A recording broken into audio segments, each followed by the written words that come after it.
जीवन के एक पल या एक घटना की कलात्मक प्रस्तुति होती है। सिर्फ प्रस्तुति नहीं, कलात्मक प्रस्तुति का नाम लघु कथा है, ऐसा मेरा मानना है।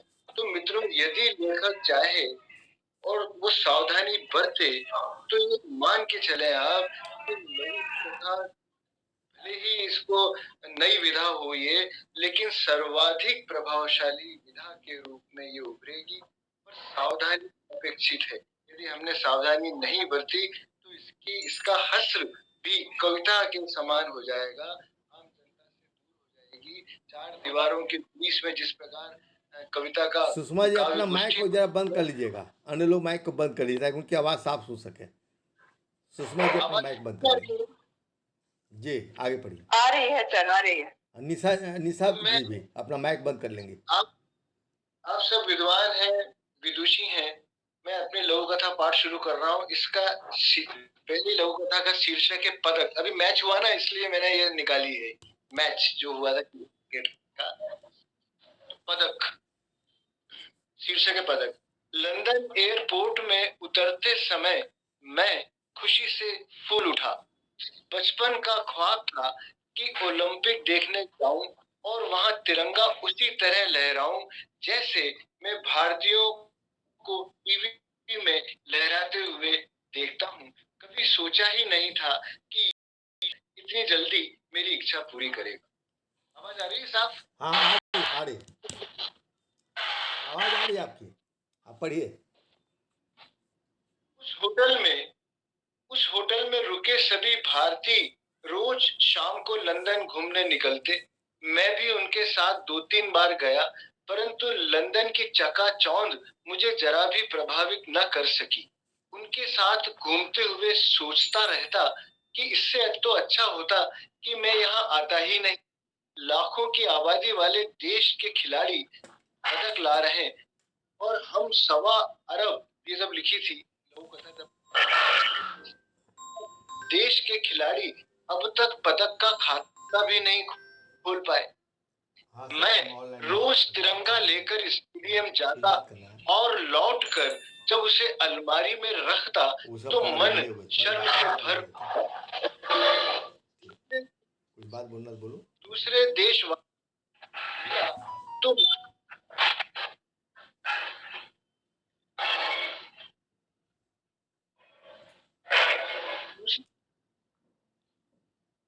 माइक बंद करना पड़ेगा, कहीं माइक की आवाज आ रही है।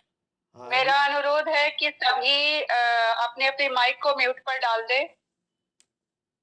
ताकि सर की आवाजें हमें क्लियर सुनाई पड़े। जी जी, मैं बार बार कहता हूँ कि जो बोल रहे हैं उनको उनका माइक खुला रहे, बाकी लोग बंद कर लें। हाँ, योगेंद्र नाथ शुक्ल। मैं रोज लेकर स्टेडियम जाता और लौटकर जब उसे अलमारी में रखता तो मन शर्म से भर उठता। दूसरे देशवासियों से मिला तो मालूम हुआ कि वहां स्कूल स्तर पर ही उनकी रुचि के अनुसार अलग अलग खेलों के लिए बच्चों का चयन कर लिया जाता है। सरकार उनके खान पान का पूरा खर्च उठाती है। उनका काम दिन रात प्रैक्टिस करना, खेल की बारीकियों को समझना होता है। वो भले ही पदक लाए या न लाए, परंतु उनके सारे जीवन की सुरक्षा सरकार उन्हें वेतन देकर करती है। जब जब मैं यह सुनता तो मेरा मन खिन्नता से भर उठता। उस दिन एकाएक जब भारत को रजत पदक मिला तो मानो मेरे तो पर ही लग गए। कितनी देर तिरंगा लहराया, कितनी देर उसे लेकर नाचता रहा, मालूम नहीं। उस रात होटल नहीं गया, सारी रात घूमता रहा। लगा कि लंदन वाकई में बहुत खूबसूरत है। वाह, बहुत बढ़िया, बहुत बढ़िया। दूसरी लघु कथा है नाक। जी। नाक 4 फुट से लेकर 40 फुट तक के आधे अधूरे रावण के पुतले वहां रखे थे। पुतले तो मजदूर बनाते थे, लेकिन रावण का मुंह बनाने का काम सदैव सुखलाल जी ही किया करते थे। इस बार वे बेटे को प्रशिक्षित कर रहे थे। बेटा, अब मेरी हड्डियों में इतना दम नहीं रहा, हाथ भी कांपने लगे हैं, इसलिए मैंने तुझे सारी बातें सिखा दी। जी पिताजी। बेटा, जैसे शादी के समय लड़के लड़की के चेहरे की सबसे ज्यादा कीमत होती है, वैसा ही बाजार होता है। इसलिए रावण का चेहरा बनाते समय पूरी एकाग्रता रखना, रंग का जरा भी धब्बा सारी मेहनत पर पानी फेर देता है और बाजार में उसकी कोई कीमत नहीं होती। मेरी बात समझ रहे हो? जी पिताजी। बेटा, जैसे समाज में हमारी नाक बड़ी मुश्किल से बनती है, उसे बनाने में बहुत संघर्ष करना पड़ता है, वैसे ही कलाकार को भी नाक बनाने में पसीना आ जाता है। नाक ही तो चेहरे की जान होती है। नाक बनाते समय ही हमारी परीक्षा होती है। बहुत धैर्य और संयम रखना पड़ता है। मेरी बात समझ में आई? आ गई पिताजी? क्या समझे पिताजी? हमारा समाज हो या रावण के पुतले का बाजार, दोनों में नाक की बहुत कीमत होती है। बेटे ने जवाब दिया। बहुत बढ़िया। अगली है सब बयार। बयार बयार समझते हैं आप लोग? होटल के हॉल में हिंदी दिवस का कार्यक्रम चल रहा था। मुख्य अतिथि बहुत प्रभावी भाषण दे रहे थे। श्रोता मंत्रमुग्ध होकर उन्हें सुन रहे थे। कार्यक्रम संपन्न हुआ और सब लंच के लिए बाहर निकलने लगे।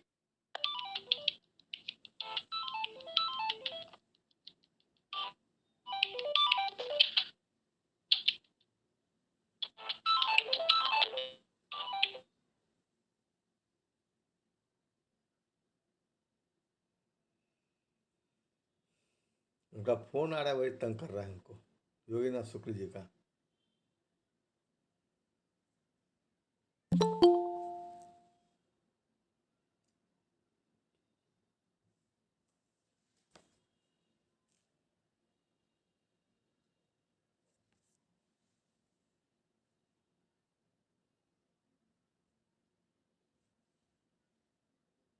लगता है कि डिस्कनेक्ट हो गए हैं योगेंद्र शुक्ल जी।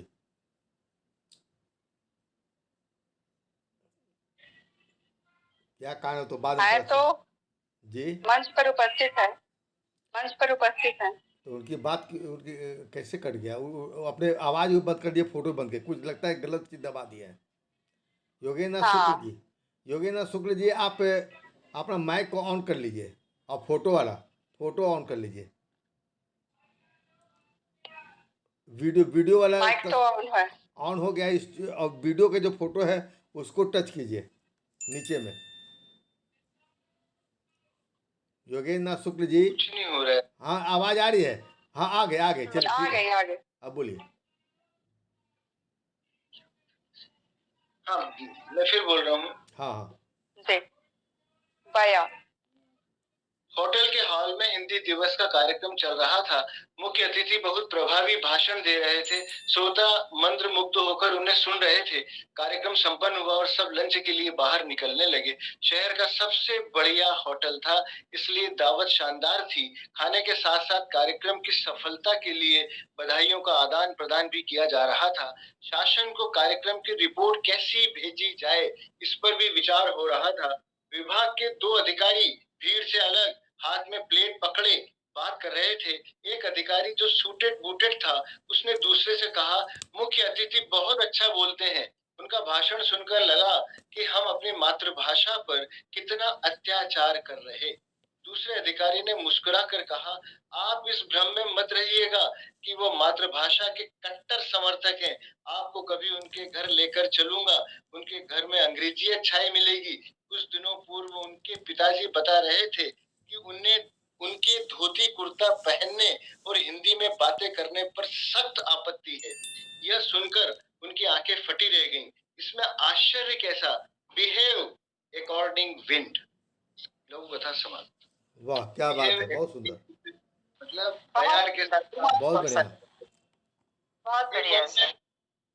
मैडम एक और सुना रहा हूँ आपको। हाँ हाँ दरकता दर्प है।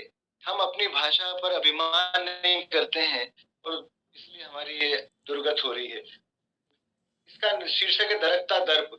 विश्व भाषा दिवस पर विश्व भाषा दिवस पर दुनिया की सारी भाषाएं एक जगह एकत्रित हुई थी। अलग अलग परिवार की अलग अलग भाषाएं, भिन्न भिन्न लिपि वाली भाषाएं, इन सब में अंग्रेजी की सज धज और चमक तो देखते ही बनती थी। वो किसी से सीधे मुंह बात ही नहीं कर रही थी और बड़ी शान के साथ Geoffrey Chaucer, Shakespeare, Charles Dickens आदि की किताबें सभी को बता रही थी। उसकी यह हेकड़ी सभी भाषाओं को चुभ रही थी। उनकी दृष्टि सिर्फ एक भाषा पर टिकी थी। उनकी दृष्टि सिर्फ एक भाषा पर टिकी थी, लेकिन वो शांत बैठी थी। कुछ भाषाओं ने उन्हें बोलने का संकेत भी दिया, किंतु वह मूर्तिवत वैसी ही बैठी रही। हिंदी से अब नहीं रहा गया। वो उनके पास जाकर बोली, माँ कुछ तो बोलिए। ना बोलना भी कई बार अपमान का कारण बनता है। सारी भाषाएं बहनें हैं, फिर अंग्रेजी को इतना दर्प क्यों? हिंदी की बात सुनकर वो बोली तो कुछ नहीं, परंतु 4 ग्रंथ उन्होंने टेबल पर लाकर रख दिए। जैसे ही अंग्रेजी की निगाहें उन ग्रंथों पर गई, तो उसकी तो चाल ढाल ही बदल गई। अब अंग्रेजी अकेली पड़ गई थी। वो शर्म से गली जा रही थी। संसार की सारी भाषाएं ऋग्वेद, यजुर्वेद, सामवेद और अथर्ववेद को घेर कर खड़ी थी और उन्हें प्रणाम कर रही थी। बहुत बढ़िया योगेंद्रनाथ शुक्ल जी। अब आप एक मेरा लोक कथा सबसे और पढ़िए, उसके बाद हम आपकी लोक कथाओं की समीक्षा हमारे आज के अध्यक्ष महोदय करेंगी। एक लोक कथा आप और पढ़िए।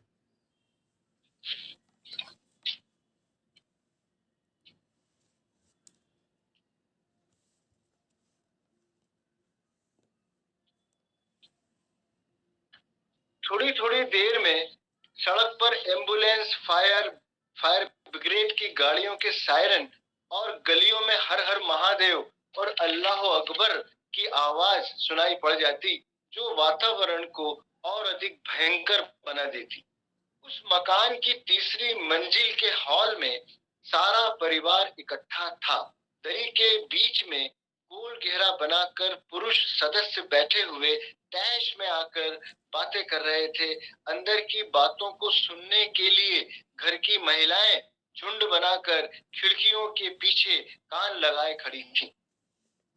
44 लोगों के उस बड़े परिवार का सबसे छोटा सदस्य कबीर था। कबीर, जो हाथ में किताब को पकड़े वहां बैठा था और उन बातों को सुनकर दहशत में आता जा रहा था।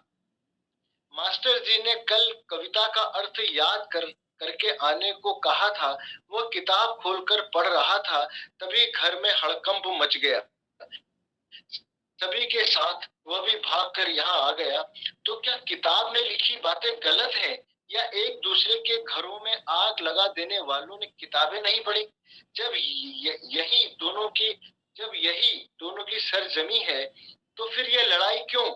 ऐसे ढेर सारे प्रश्नों से वो जूझ रहा था कि अचानक उसके मुंह से निकल पड़ा, क्या वे हमारे घर में घुसकर यहाँ भी आग लगा देंगे? खौफ से बेटे का पीला पड़ा हुआ चेहरा जब पिता ने देखा, तो वह अंदर तक हिल उठे। उसका हाथ पकड़कर वो उसे कोने में रखे बक्से के पास ले गए।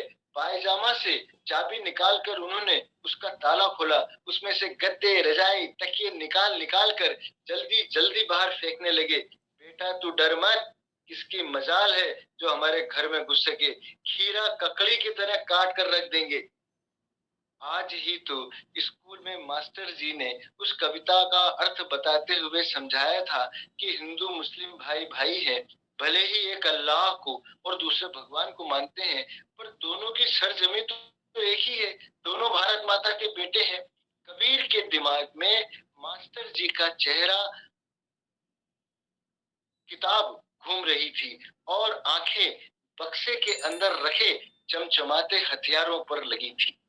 बहुत बढ़िया डॉक्टर योगेंद्रनाथ शुक्ल जी।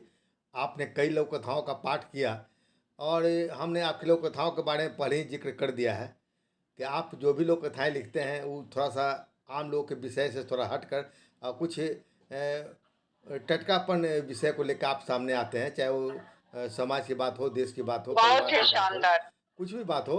आप उन बिल्कुल, विषयों को क्योंकि इस तरह के विषय को लेकर आप सामने आते हैं मैं कि तो अब मैं तो बहुत कह चुका हूँ, लेकिन अब आपकी लोक कथाओं पर मैं चाहूँगा कि आज की हमारी जो अध्यक्ष हैं, जो स्वयं भी बहुत अच्छा लोक कथा लेखिका हैं, निशा भास्कर जी, उनसे निवेदन चाहूँगा कि आपकी लोक कथाओं पर संक्षिप्त टिप्पणी दें।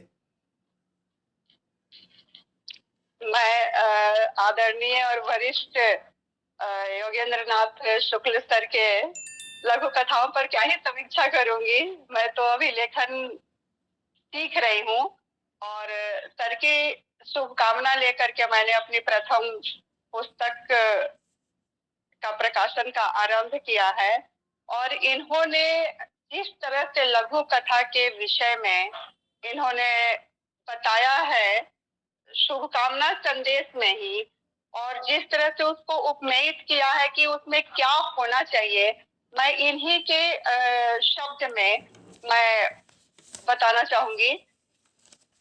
मैंने कुछ इनकी लाइनों को मैंने अंडरलाइन किया है, जिसमें है लघु कथा के लिए इन्होंने लिखा है कि लघु कथा वह है जो पाठक की संवेदनाओं को झकझोरने की शक्ति रखती है, वह उन्हें सत्कर्मों की ओर प्रेरित कर सकती है, उनके मन को परिष्कृत कर उन्हें श्रेष्ठ इंसान बना सकती है, जो काम बड़े बड़े खंड काव्य और महाकाव्य नहीं कर सकते, वह छोटी सी लघु कथा कर सकती है। तो अभी जो हमने लघु कथाएं हमने सुनी, पदक, नाक, बया, मातृभाषा और ये दरकता दर्द, तो इन सभी में वह खासियत है जो एक महाकाव्य, खंड काव्य, प्रबंध काव्य जो ना कर सके, वह एक लघु कथा है। जैसे कि पदक के द्वारा किस तरह से उस नवयुवक को मनोवैज्ञानिक तौर से उस चीज को बताया जा रहा है कि वह लड़का किस तरह से अपना तिरंगा लेकर के और रोज प्रतीक्षा कर रहा है। कोई भी गेम हो रहा है, कोई भी खेल हो रहा है, तो वह चाहता है कि भारत भी जीते, कोई पदक लाए और मैं भी अपना तिरंगा लहराऊं, परंतु उसको यह मौका नहीं मिल रहा है और अंततः उसको मौका मिलता है तो वह अपने आप को, स्वयं को ही जैसे भूल करके तिरंगा को लहराए जा रहा है। तो यह उस जो वह इतने दिनों से मानसिक द्वंद से जो जूझ रहा था, बच्चे को उस दिन अपने उस तिरंगे की